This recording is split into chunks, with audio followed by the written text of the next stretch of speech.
Tuhan, kita renungkan firman Tuhan hari ini. Kita baca dari 2 Korintus pasal yang keempat. Oleh kemurahan Allah kami telah menerima pelayanan ini. Karena itu kami tidak tawar hati, tetapi kami menolak segala perbuatan tersembunyi yang memalukan. Kami tidak berlaku licik dan tidak memalsukan firman Allah. Sebaliknya kami menyatakan kebenaran, dan dengan demikian kami menyerahkan diri kami untuk dipertimbangkan oleh semua orang di hadapan Allah. Jika Injil yang kami beritakan masih tertutup juga, maka ia tertutup untuk mereka yang akan binasa, yaitu orang-orang yang tidak percaya, yang pikirannya telah dibuatkan oleh ilah zaman ini, sehingga mereka tidak melihat cahaya Injil tentang kemuliaan Kristus, yang adalah gambar Allah. Sebab bukan diri kami yang kami beritakan, tetapi Yesus Kristus sebagai Tuhan, dan diri kami sebagai hamba-Mu karena kehendak Yesus.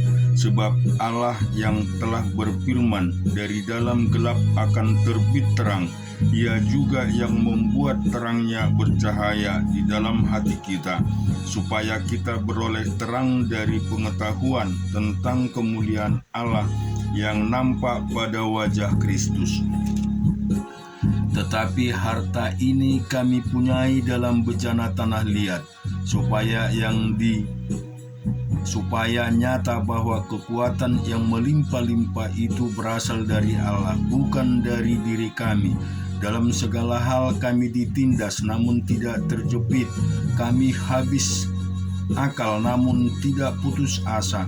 Kami dianiaya, namun tidak ditinggalkan sendirian. Kami dihempaskan, namun tidak binasa. Kami senantiasa membawa kematian Yesus di dalam tubuh kami, supaya kehidupan Yesus juga menjadi nyata di dalam tubuh kami. Sebab kami yang masih hidup ini terus-menerus diserahkan kepada maut karena Yesus, supaya juga hidup Yesus menjadi nyata di dalam tubuh kami yang fana ini. Maka demikianlah maut giat di dalam diri kami, dan hidup giat di dalam kamu. Namun karena kami memiliki roh iman yang sama, seperti ada tertulis, aku percaya sebab itu aku berkata-kata, maka kami juga percaya, dan sebab itu kami juga berkata-kata, karena kami tahu bahwa Ia yang telah membangkitkan Tuhan Yesus akan membangkitkan kami juga bersama-sama dengan Yesus, dan Ia akan menghadapkan kami bersama-sama dengan kamu kepada dirinya. Sebab semuanya itu terjadi oleh karena kamu, supaya kasih karunia yang semakin besar berhubung dengan semakin banyaknya orang yang menjadi percaya, menyebabkan semakin melimpahnya ucapan syukur bagi kemuliaan Allah. Sebab itu kami tidak tawar hati, tetapi meskipun manusia lahiriah kami semakin merosot, namun manusia batiniah kami dibaharui dari sehari ke sehari. Sebab penderitaan ringan yang sekarang ini mengerjakan bagi kami kemuliaan kekal dan melebihi segala-galanya, jauh lebih besar daripada penderitaan kami. Sebab kami tidak memperhatikan yang kelihatan, melainkan yang tak kelihatan, karena yang kelihatan adalah sementara, sedang yang tak kelihatan adalah kekal.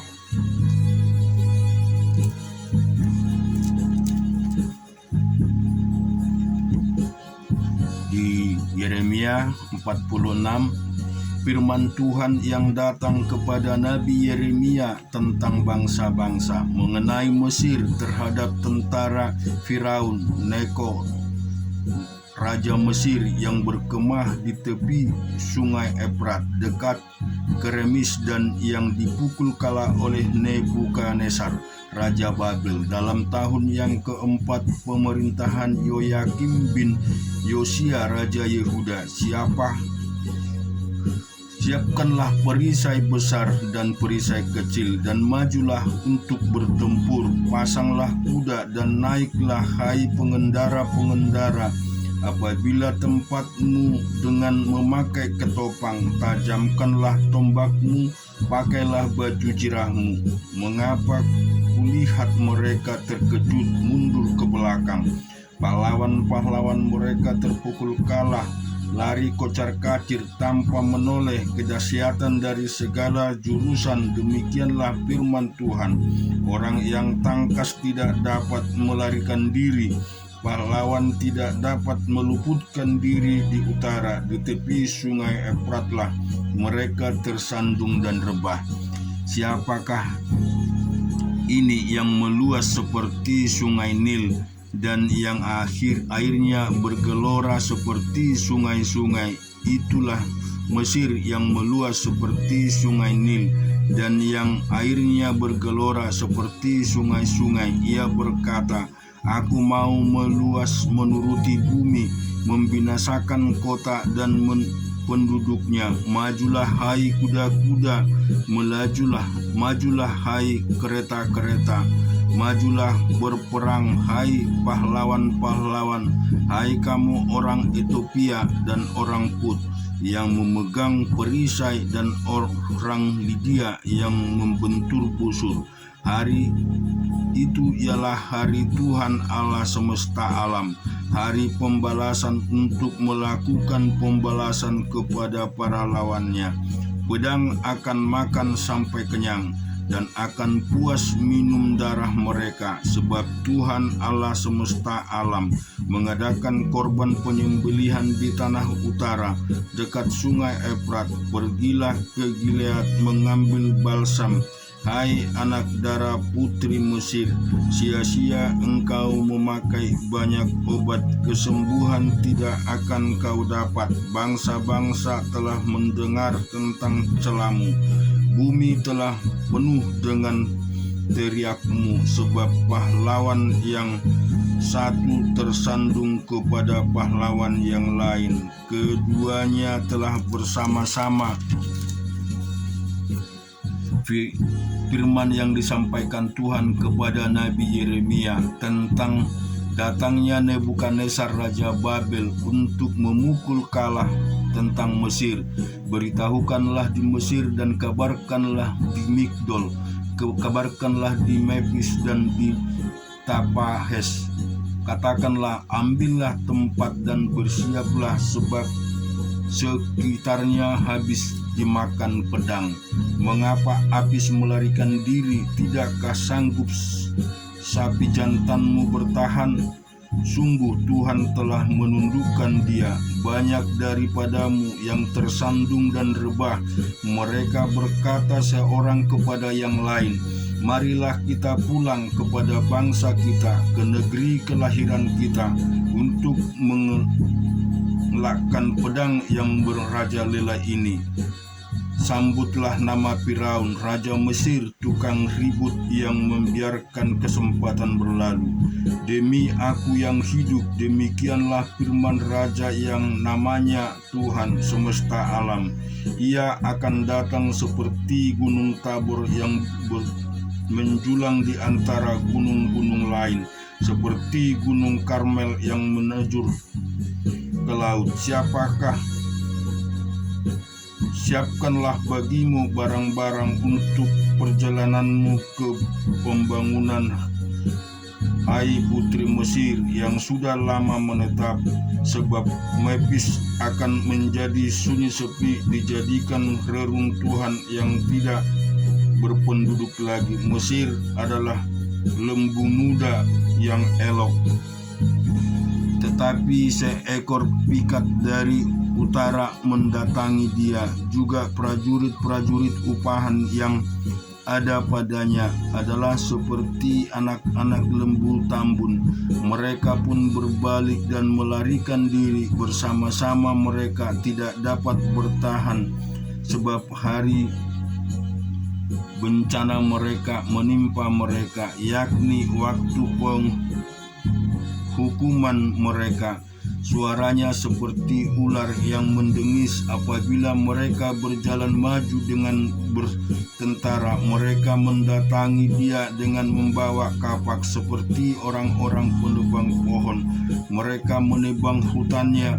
Demikianlah firman Tuhan, sekalipun itu tidak dapat dimasuki, sebab lebih banyak menderita daripada belalang. Sebab lebih banyak mereka daripada belalang, tidak terbilang jumlahnya. Putri Mesir menjadi malu, diserahkan ke dalam tangan bangsa dari utara.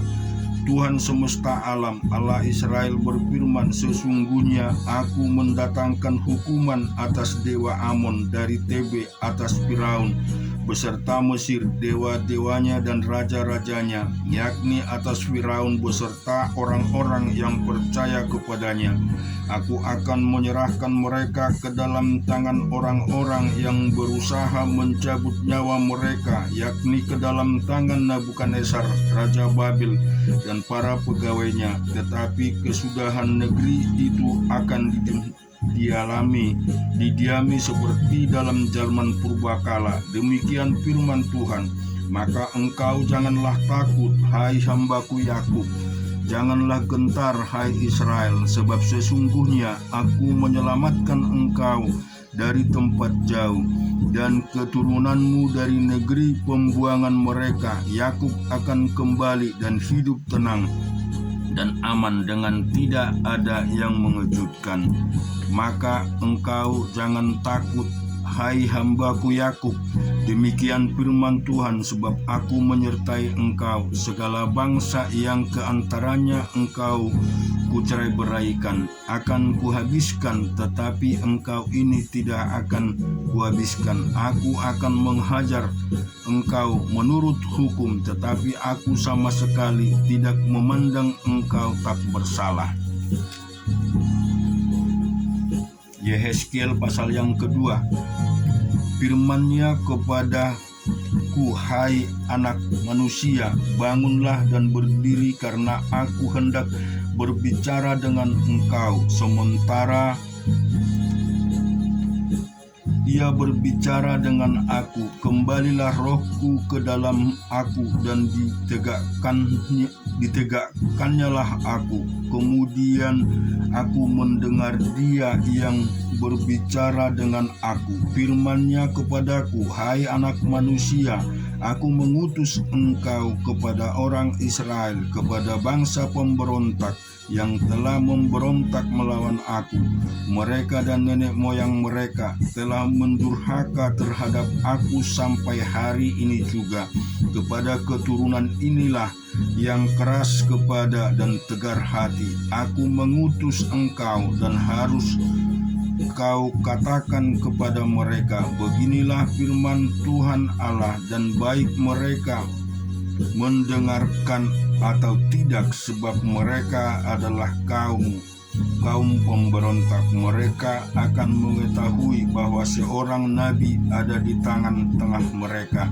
Dan engkau anak manusia, janganlah takut melihat mereka maupun mendengarkan kata-katanya. Biarpun engkau di tengah-tengah onak dan duri, dan engkau tinggal dekat kalajengking, janganlah takut mendengarkan kata-kata mereka, dan janganlah gentar melihat mukanya, sebab mereka adalah kaum pemberontak. Sampaikanlah perkataan-perkataanku kepada mereka, baik mereka mau mendengar atau tidak, sebab mereka adalah pemberontak. Dan engkau anak manusia, dengarkanlah apa yang kufirmankan kepadamu. Janganlah memberontak seperti kaum pemberontak ini. Ngangakanlah mulutmu dan makanlah apa yang kuberikan kepadamu. Aku melihat sesungguhnya ada tangan yang terulur kepadaku, dan sungguh dipegangnya sebuah gulungan kitab, lalu dibentangkannya di hadapanku. Gulungan kitab itu ditulisi timbal balik, dan di sana tertulis nyanyian-nyanyian ratapan, keluh kesah, dan rintihan. Juga di dalam 2 Samuel pasal yang ke-12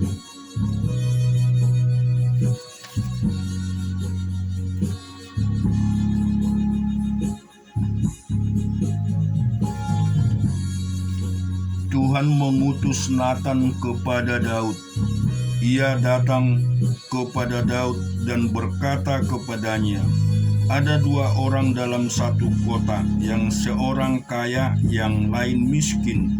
Si kaya mempunyai sangat banyak kambing domba dan lembu sapi. Si miskin tidak mempunyai apa-apa, selain dari seekor anak domba betina yang kecil, yang dibeli dan dipeliharanya. Anak domba itu menjadi besar padanya bersama-sama dengan anak-anaknya. Maka dari suapnya ia minum dari pialanya dan tidur di pangkuannya seperti seorang anak perempuan baginya. Pada suatu waktu orang kaya itu mendapat tamu, dan ia merasa sayang mengambil seekor dari kambing dombanya atau lembunya untuk memasaknya bagi pengembara yang datang kepadanya itu. Jadi ia mengambil anak domba betina kepunyaan si miskin itu dan memasaknya bagi orang yang datang kepadanya itu. Lalu Daud memanggil sangat marah karena domba itu, dan ia berkata kepada Natan, demikian Tuhan yang hidup, orang yang melakukan itu harus dihukum mati, dan anak domba betina itu harus dibayar gantinya 4 kali lipat, karena ia telah melakukan hal itu, dan hal oleh karena ia tidak kenal belas kasihan. Kemudian berkatalah Natan kepada Daud, Engkaulah orang itu. Beginilah firman Tuhan Allah Israel, akulah yang mengurapi engkau menjadi raja atas Israel, dan akulah yang melepaskan engkau dari tangan Saul. Telah kuberikan isi rumah tuanmu kepadaku, dan istri-istri tuanmu ke dalam pangkuanku. Aku telah memberikan kepadamu kaum Israel dan Yehuda, dan seandainya itu belum cukup, tentu kutambahkan lagi ini dan itu kepadamu. Mengapa engkau menghina Tuhan dengan melakukan apa yang jahat di matanya? Uria orang Het itu kau biarkan ditewaskan, dan istrinya kau ambil menjadi istrimu, dan dia sendiri telah kau biarkan dibunuh oleh pedang Bani Amon. Oleh sebab itu pedang tidak akan menyingkir dari keturunanmu sampai selamanya, karena engkau telah menghina aku dan mengambil istri Uria orang Het itu untuk menjadi istrimu. Beginilah firman Tuhan, bahwasanya malapetaka akan kutimpakan ke atasmu yang datang dari kaum keturunan sendiri. Aku akan mengambil istri-istrimu di depan matamu dan memberikan kepada orang lain. Orang itu akan tidur dengan istri-istrimu di siang hari, sebab engkau telah melakukan secara tersembunyi. Tetapi aku akan melakukan hal itu di depan seluruh Israel secara terang-terangan. Lalu berkatalah Daud kepada Natan, aku sudah berdoa kepada Tuhan.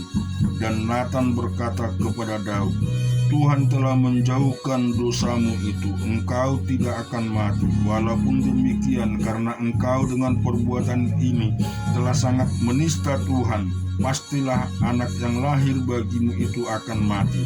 Kemudian pergilah Natan ke rumahnya, dan Tuhan menulahi anaknya yang dilahirkan bekas istri Uria bagi Daud sehingga sakit. Lalu Daud memohon kepada Allah, oleh karena anak itu ia berpuasa dengan tekun, dan apabila ia masuk ke dalam semalam-malaman itu ia berbaring di tanah. Maka datanglah kepadanya para tua-tua yang di rumahnya untuk meminta ia bangun dari lantai, tetapi ia tidak mau. Juga ia tidak makan bersama-sama dengan mereka.